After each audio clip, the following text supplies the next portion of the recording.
Look at question number 12.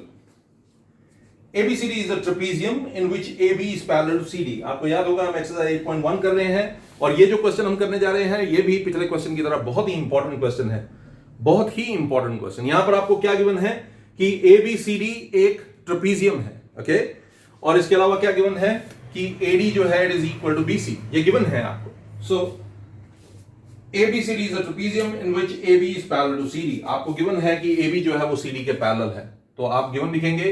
Given क्या होगा मैं बता देता हूं आपको, a trapezium ABCD with AB parallel to CD, with AB parallel to CD, okay? ये तो गिवन है। इसके अलावा आपको गिवन है that AD is equal to BC, ये भी गिवन है आपको, ओके? सो हमें क्या गिवन है हम रिपीट कर लेते हैं। हमें गिवन है एक ट्रेपेजियम ABCD। ABCD एक ट्रेपेजियम है जिसमें AB जो है वो CD के पैरेलल है और AD जो है वो BC के इक्वल है, ठीक है। अब हमें प्रूव क्या करना है, what to prove now, we have to prove that angle A is equal to angle B। ये प्रूव करना है आपको, to prove angle A is equal to angle B, ये फर्स्ट पार्ट है। सेकेंड पार्ट आपको क्या प्रूव करना है वो भी देख लीजिए, angle C is equal to angle D, ये प्रूव करना है। फर्स्ट पार्ट में प्रूव करना है angle A is equal to angle B, second में प्रूव करना है angle C is equal to angle D। Third part जो है वो क्या है, थर्ड पार्ट है triangle ABC is congruent to triangle ABC is congruent to triangle BAD, ये प्रूव करना है। और लास्ट में आपको क्या प्रूव करना है मैं वो भी आपको बता दूं, फोर्थ पार्ट, इसमें आपको प्रूव करना है कि डायगोनल्स जो है वो इक्वल है, that is AC is equal to BD। आपको प्रूव करना है that AC is equal to BD, okay, ये प्रूव करना है आपको। मैं फिर से बता दूं, हमें गिवन है एक ट्रेपेजियम ABCD, आप देख रहे हैं ABCD एक ट्रेपेजियम है, AB CD के पैरेलल है, AD BC के इक्वल है, ये गिवन है आपको। और आपको प्रूव करना है कि एंगल A यानी कि this one, this angle is equal to this one, angle A is equal to angle B, ये आपने प्रूव करना है। इसके अलावा आपने प्रूव करना है that angle C is equal to angle D, ये भी आपने प्रूव करना है कि एंगल C जो है वो किसके बराबर है, एंगल D के बराबर है, ये प्रूव करना है। और फिर आपने प्रूव करना है that triangle ABC, this is triangle ABC, है ना, ABC is congruent to triangle BAD, okay. इन दो ट्रायंगल्स को आपको कॉन्ग्रुएंट प्रूव करना है, triangle ABC congruent to triangle BAD, और लास्ट में प्रूव करना है कि AC जो है वो BD के बराबर है। लेकिन ये करने से पहले आपको एक कंस्ट्रक्शन करनी पड़ेगी, और वो कंस्ट्रक्शन क्या होगी वो आप देख लें। You have to produce AB, आप AB को प्रोड्यूस करेंगे, ठीक है जी। और क्या करेंगे, C से एक लाइन DA के पैरेलल ड्रॉ करेंगे, C से आपने एक लाइन DA के पैरेलल ड्रॉ करनी है, ओके। इस तरह से आप देख पा रहे होंगे। मैं फिर से बता दूं आपने क्या करना है, आपने, मैं फिर से बता रहा हूं, आप ध्यान से सुनिए, आपने AB को प्रोड्यूस करना है, एक्सटेंड करना है, और क्या करना है, C से एक लाइन पैरेलल ड्रॉ करनी है। और C से जो लाइन आपने पैरेलल ड्रॉ की वो किसके पैरेलल है, it is parallel to AD, okay. इसको आप कुछ भी नाम दे सकते हैं, मैंने इसको नाम दे दिया X, ठीक है, मैंने इसको नाम दे दिया X, आई गेव इट, मैंने इसको क्या किया, मैंने इसको मेंशन किया कि ये X है। मैं फिर से बता दूं, आपने क्या किया, AB को प्रोड्यूस किया और C से एक लाइन पैरेलल ड्रॉ की किसके, DA के, और AB को आपने सिंस एक्सटेंड किया था तो उस लाइन को जो आपने एक्सटेंड की है उसको C से बनने वाली ये पैरेलल लाइन जो है ये इस जगह पर कट करेगी X पर, ठीक है जी। तो सिंपल सा कंसेप्ट है, आप लेकिन ध्यान से समझिएगा, इसके लिए आपको कंस्ट्रक्शन लिखनी पड़ेगी। मैं बता देता हूं कंस्ट्रक्शन क्या है, इसका कंस्ट्रक्शन है इसका produce AB to meet a line parallel to DA at X। आपने क्या करना है, AB को प्रोड्यूस करना है ताकि C से पैरेलल जाने वाली लाइन जो DA के पैरेलल है उसको वो X पर कट करे, ठीक है जी। ये है कंस्ट्रक्शन। ठीक है जी, ये कंस्ट्रक्शन है। अब हम शुरू करते हैं क्वेश्चन। मैं फिर से आपको बता दूं कंस्ट्रक्शन के बारे में। ये कंस्ट्रक्शन बड़ा इंपॉर्टेंट है, ध्यान से सुनिएगा। कंस्ट्रक्शन दोबारा से मैं आपके लिए रिपीट कर रहा हूं। कंस्ट्रक्शन क्या है फिर से देख लीजिए आप। कंस्ट्रक्शन है produce A B to meet a line parallel to DA through कहां से, थ्रू C at X। ठीक है जी, सिंपल है, ये कंस्ट्रक्शन है। अब देखिए हम कैसे इसको प्रूव करेंगे। प्रूफ देखिए, प्रूफ ए बी पैरेलल है CD के, गिवन है ये, तो इसका मतलब है AX पैरेलल हो जाएगा DC के। AB parallel to CD given है ये, इसका मतलब है AX is parallel to CD, है ना। इसको मैं नंबर देता हूं 1। ओके, AB पैरेलल है CD के तो AX भी पैरेलल होगा CD के। ओके, दूसरा आपने कहा that AD is parallel to CX, why, by construction. Okay, इसको मैं नंबर दे देता हूं 2। This is number 2। ओके, इसको हम नंबर दे देते हैं 2 बाय कंस्ट्रक्शन। आपने इसको नंबर दे दिया 2। अब जरा देखिए फ्रॉम 1 एंड 2, 1 और 2 से आपको क्या पता लगता है। 1 क्या है वो देखिए, 1 है AX is parallel to CD और 2 क्या है, AD is parallel to CX। ठीक है, AX parallel to CD and AD parallel to CX, what does that mean? That mean AXCD is a parallelogram. AXCD is a parallelogram. AXCD एक parallelogram है। ठीक है जी, अब AXCD अगर एक parallelogram है, इसका मतलब है which implies AD is equal to CX। इसका मतलब है AD जो है वो CX के बराबर है। ठीक है जी, क्यों? Opposite sides of a parallelogram आप यहां पर लिखेंगे। बट लेकिन आपको तो पता है कि AD जो है वो किसके बराबर है, BC के। वाई गिवन, यहां पर आप क्या लिखेंगे मैं बता देता हूं, opposite sides of a parallelogram. ठीक है जी, AD CX के बराबर है, लेकिन आप कह रहे हैं कि AD BC के बराबर है, गिवन है। तो इसका क्या मतलब हो जाएगा, अगर AD CX के बराबर है और AD BC के बराबर है तो इसका मतलब है BC is equal to CX, है ना। इसका मतलब है BC जो है वो CX के बराबर है। ध्यान से देख लीजिए, AD CX के बराबर है और AD BC के बराबर भी है। AD CX के बराबर है, AD BC के बराबर है, इसका मतलब CX और BC बराबर हो गए। अब जरा देखिए CX और BC बराबर हो गए, इसका क्या मतलब है। Okay, now in triangle BCX, BC is equal to CX।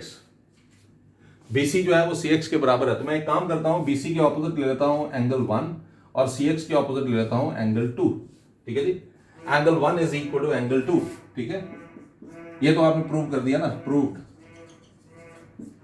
BC के ऑपोजिट है एंगल 1, CX के ऑपोजिट है एंगल 2। रीजन क्या होगा, angles opposite to equal sides are equal, है ना। Angles opposite to equal sides are equal. मैं फिर से रिपीट कर रहा हूं, आप ध्यान से देखिए।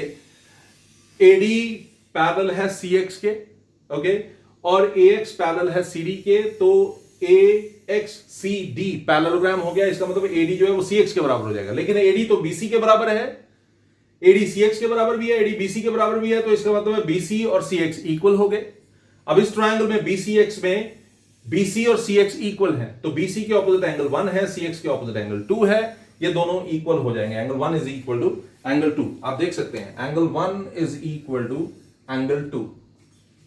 ठीक है जी, एंगल 1 को आपने एंगल 2 के बराबर प्रूव कर दिया। अब जरा एक काम करते हैं, देखिएगा ध्यान से। Now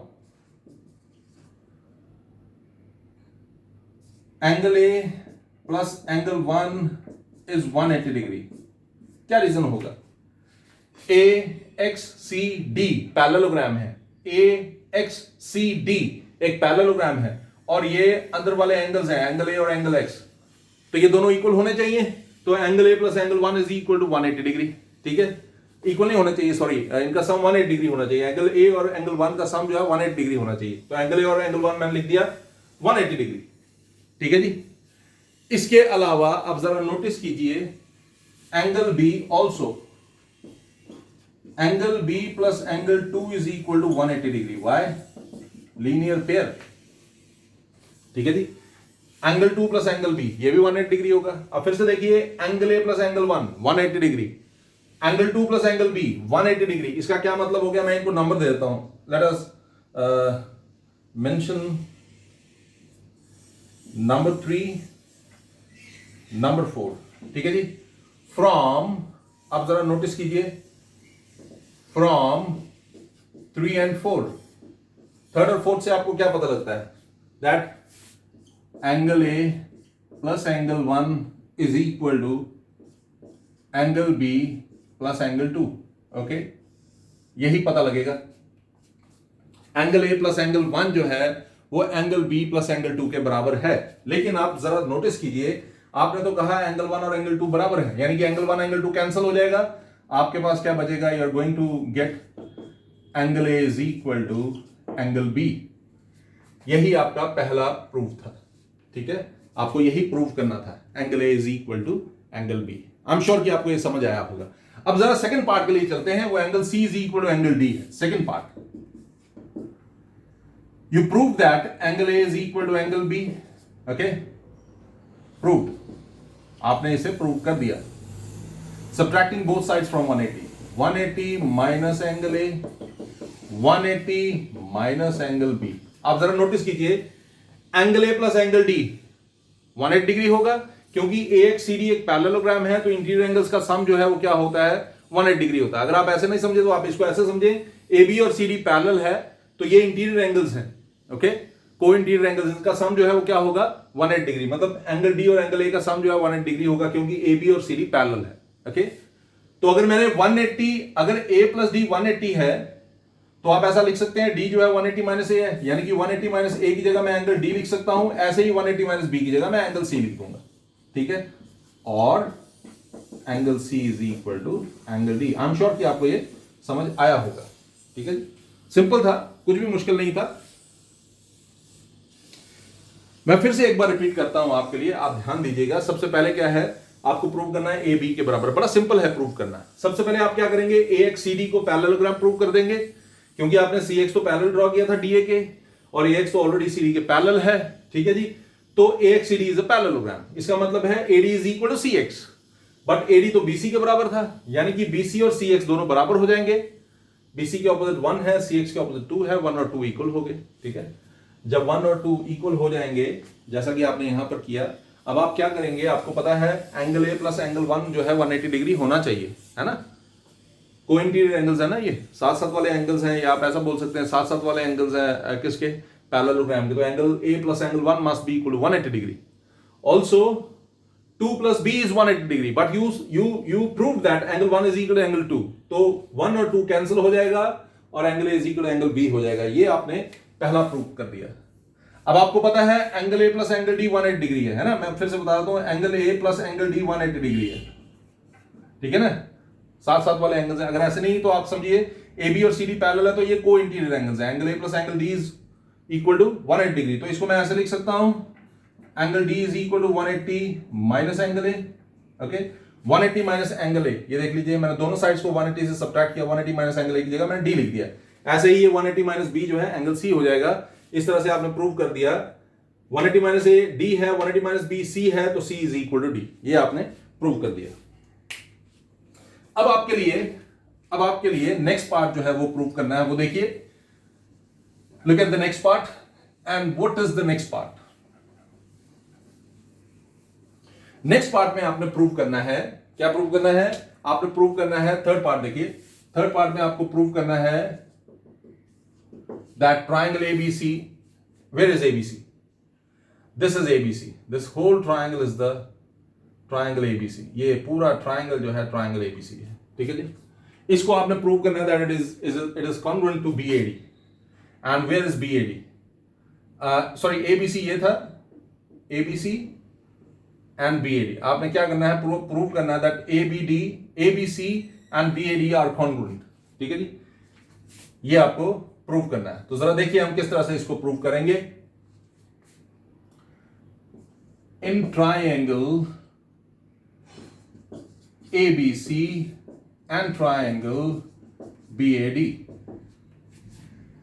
ABC and BAD. AB is equal to BA. Why? Common. ये कॉमन पार्ट है। ठीक है जी, आपने प्रूव कर दिया that angle B is equal to angle A। तो हम इसको प्रूव्ड इन वन। ये देखिए आपने प्रूव किया angle A is equal to angle B, है ना। अब एक और बात मैं आपको बताऊं, कहीं आप गलती से एंगल ए पहले मत लिख दीजिएगा, क्योंकि एंगल ए बी सी है ये, इसमें एंगल बी आ रहा है, ओके, और एंगल बी एडी में एंगल ए आ रहा है, तो इसीलिए आपने angle B is equal angle A लिखना है। ठीक है, angle B is equal angle A, ये आपने कर दिया। और इसके अलावा it was given to you that BC is equal to AD, ये गिवन था, which implies triangle ABC is congruent to triangle BAD by SAS rule। दोनों ट्राइंगल्स SAS रूल से कॉन्ग्रुएंट हो गए। ठीक है, कौन कौन से?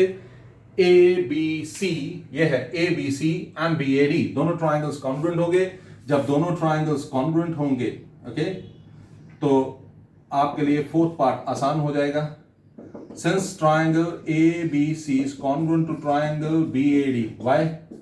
Proved। ये आपने प्रूव किया, देखिए, है ना। तो इसका क्या मतलब है? इसका मतलब है AC is equal to BD, why?